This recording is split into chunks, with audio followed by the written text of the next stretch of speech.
अस्सलाम वालेकुम नाज़रीन, एक नई वीडियो में खुशामदीद। आज की वीडियो में 5 मिनट वाला मीठा आपके साथ शेयर करने वाली हूँ। आप इसको अपनी इफ्तार रेसिपीज में भी ऐड कर सकते हैं। इसका नाम है केक कस्टर्ड रेसिपी। कैसे बनाएंगे इस आसान रेसिपी को, आइए जानते हैं। इसको बनाने के लिए सबसे पहले हमें जेली को तैयार करना है। तो मेरे पास है इस वक्त मिक्स फ्रूट जेली। उसको बनाऊंगी तो उसके लिए हमें चाहिए होता है 2 कप के करीब पानी। ये वाला नेशनल मिक्स फ्रूट जेली है मेरे पास। और इसके लिए 2 कप के करीब पानी लेंगे। इसके पीछे भी जो रेसिपी है वो काफ़ी डिटेल से लिखी होती है, आप उसको भी फॉलो कर सकते हैं कि इसको कैसे बनाएंगे। बहुत ही आसान होता है इसको बनाना।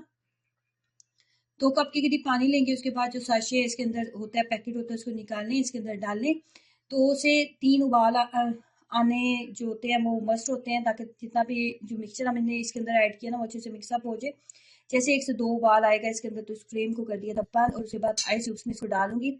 अगर आपके पास आइस क्यूब्स के अलावा कोई और सांचा मौजूद है तो आप उसके अंदर डाल के इसको किसी भी अच्छी सी शेप में ला सकते हैं। उसके बाद हमने कस्टर्ड तैयार करना है। तो कस्टर्ड तैयार करने के लिए 1 किलो के करीब मैंने फुल फैट मिल्क का इस्तेमाल कर रही हूँ। घर का खालिस दूध है। 1 किलो के करीब दूध लिया था, उसके अंदर 1 प्याली के करीब चीनी ऐड करूंगी। ये बिल्कुल एक नॉर्मल मीठा होगा, बहुत ज्यादा मीठा इसके अंदर बिल्कुल भी नहीं होने वाला। 1 प्याली चीनी ऐड करने के बाद इसको कर लेंगे जी अच्छे से मिक्सअप। 1 से 2 उबाल आने देंगे। 1 कप के करीब जो दूध था, और ठंडा दूध मैंने अलग से निकाल लिया था क्योंकि हमने कस्टर्ड मिक्स करना था, इसके अंदर पाउडर मिक्स करना था। तो अगर 1 किलो के करीब आपके पास दूध है तो उसके अंदर 4 बड़े खाने के चम्मच कस्टर्ड पाउडर जो है वो काफ़ी होगा। और मैं जो इस वक्त यहाँ पे वनीला कस्टर्ड पाउडर का इस्तेमाल कर रही हूँ। आप किसी फ्लेवर का इस्तेमाल कर सकते हैं जो कि आपका फेवरेट हो।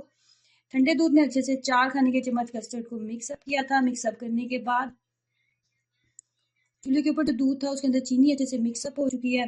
एक हाथ से चम्मच चलाते जाएंगे, एक हाथ से जो हमने कस्टर्ड वाला मिक्सचर हमने मिक्स किया उसको अच्छे से हाथ में इस तरीके से पकड़ते हुए अच्छे से हम मिक्सअप करते जाएंगे। मीडियम फ्लेम के ऊपर रखेंगे इसको इतनी देर तक, मुसलसल चम्मच चलाते हुए इतनी देर तक इसको कुक करेंगे कि ये अच्छा खासा थिक हो जाए, जो कि हमारी रिक्वायरमेंट है कि इसके अंदर बबल्स बनने लगे फाइनली, और ये अच्छा खासा थिक हो जाए। ये इसकी फाइनल लुक है। यहाँ पे फ्लेम को बंद कर दूंगी। फ्लेम को बंद कर दूंगी क्योंकि जब भी आपको मीठा बनाते हैं तो उसके अंदर जब बबल्स बनने लगती हैं तो उसका मतलब होता है कि आपका मीठा फुली रेडी हो चुका है। उसके बाद जी कस्टर्ड मैंने लिया था, केक का पैकेट लिया था। ये फ्रूट केक्स है। नॉर्मली किसी भी किराना शॉप से आपको 50 रुपए का 50 से 60 रुपए का पैकेट आपको मिल जाता है, काफ़ी है। उसके बाद जी कॉकटेल का एक छोटा सा टिन पैक था मेरे पास। कॉकटेल के अंदर जो सिरप होता है ना, उसको हमने केक के ऊपर डाल दिया था। केक वैसे ना भी बहुत नरम और बहुत मीठे हैं, इसके ऊपर ये सिरप डालने की जरूरत तो नहीं है, लेकिन सिरप जो था वो थोड़ा मैंने इसके ऊपर डाल दिया था ताकि अच्छा सा टेस्ट आए। कॉकटेल को इसके अंदर डालना है, जेलीज हमने डालनी है, फ्रूट केक जो मेरे पास था वो डालेंगे। उसके बाद जी हम इसके ऊपर डालेंगे अपना कस्टर्ड जो अभी हमने तैयार किया है। थोड़ा नॉर्मल टेम्परेचर में आ जाए तो डालिएगा।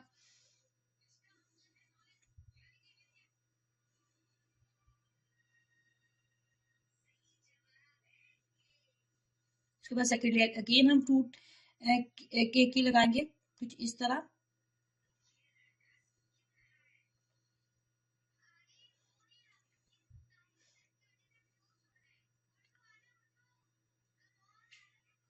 उसके बाद यहाँ पे मैंने इसको इसके ऊपर मैंने अगेन कस्टर्ड डाला था। तो उसके बाद मैंने इसको ना 5 से 10 मिनट के लिए मैंने इसको फ्रीजर में रखा था ताकि अच्छे से ठंडा हो जाए। अगर हम ऊपर फाइनली कुछ भी अगर इसके ऊपर डेकोरेशन करने के लिए, डेकोरेट करने के लिए, इसको अच्छी सी लुक देने के लिए डालते तो वो फौरी तौर पे अंदर चला जाना था क्योंकि कस्टर्ड बहुत ज़्यादा गर्म था।